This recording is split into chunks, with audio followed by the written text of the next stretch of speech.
Chilling text messages revealed today by the lead FBI investigator in the case of Lori Vallow. The text messages make reference to hurting children and giving them a reason to scream. The texts were between Lori Vallow and Chad Daybell in July of 2019 when the two were having an affair. They were shown by former FBI Special Agent Doug Hart in his second day of testimony on the stand. Vallow's on trial for killing her two youngest children. She also faces charges in the death of Chad Daybell's first wife, Tylee Daybell. Hart showed text messages between Lori and Chad that discussed death percentages for her two children, Tylee and JJ. Chad had developed the scale, Hart said, rating how close a person was to dying. According to the scale, in July of 2019, both Tylee and JJ were near death. The two disappeared a few months later in September, and their remains were discovered the following June in shallow graves on Chad's Idaho property. Joining us now with more on all of this is NewsNation senior national correspondent Brian Enton and Law and Crime Network correspondent Gigi McKelvey. Both have been covering the trial from the start. You've been in the courtroom all day long today and on many, many days. Brian, let's start with you. The text messages show, first of all, that Lori and Chad were deep into an affair right from the time of her husband's murder, long before his wife was murdered. And they show that Lori was impatient for obstacles to be removed so they could be together. Yeah, they do, Elizabeth. Right when we think this can't get any crazier, it seems to. These text messages from the very beginning of them seem to show that there was this plan for Lori and Chad to be together. The text messages are cryptic, though. It's almost like they're texting in code. They have different names for each other. Lori goes by Elena. Chad goes by James. And it's this FBI investigator who sort of put this entire story together. That's something that the defense pointed out on cross-examination this afternoon, telling the jury, wait a minute, it's the FBI who sort of put together these cryptic texts and came up with their version of what all of this means. The jury will obviously have to decide how they want to decipher that. Yeah, but you can see there are several text messages talking about, quote unquote, the big plan, and they talk about when are we going to be together. It's so annoying we have to wait, right, Brian?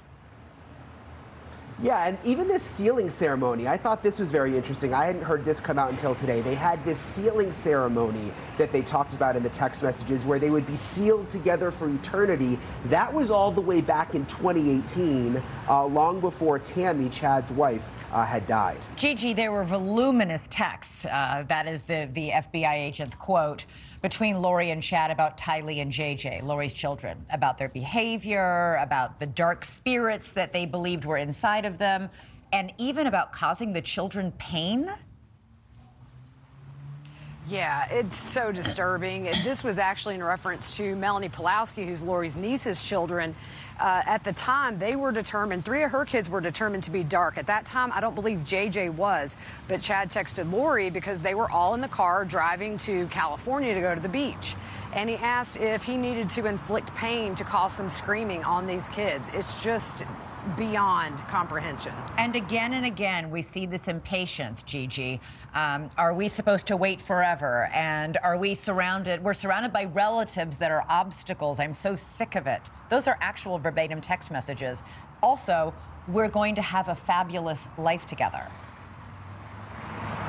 Yeah, and you know, I think what the prosecution did today was very smart. They used Lori's own words against her, which shows that Lori was initiating some of these rushed plans, kind of breaking up with Chad at times, saying she can't do this anymore, you know, go be with your family, you know, come back to me when you're able. And so it showed that Lori wasn't just a puppet on a string in this. She was actively pressuring Chad in ways to hurry up and get rid of Tammy so that they could be together. I thought it was a very good move by the state. Right, and also showing all the very sexualized texting between the two of them. I mean, talking about being together and how much they're yearning for each other. It was clear they were very hot and heavy for each other. Brian, the texts also reveal how angry Lori is when she finds out that she's been cut out of her husband's life insurance. And remember, this is right after Friday's testimony that Chad tried to collect on his wife's life insurance just 2 days after she died. It's interesting the way they're bringing the money into this. And yes, she was upset, texting Chad that she was upset that her husband, Charles, had left the life insurance to his sister, Kay. She said that that came as a surprise. Chad questioned, well, is there any way to still get the money? I mean, they went back and forth about it. What was interesting, though, is she then also said, gosh, he didn't even leave anything to JJ. And that was something that the defense hit on cross this afternoon, saying, wait a minute, prosecution trying to say, look, she doesn't care about her kids, but why did she then text with concern for JJ that he wasn't going to be getting any money? Thank you for watching. Go to newsnationnow.com to find News Nation on your television provider. And don't forget to click the red subscribe button below to get more of News Nation's fact-driven, unbiased coverage.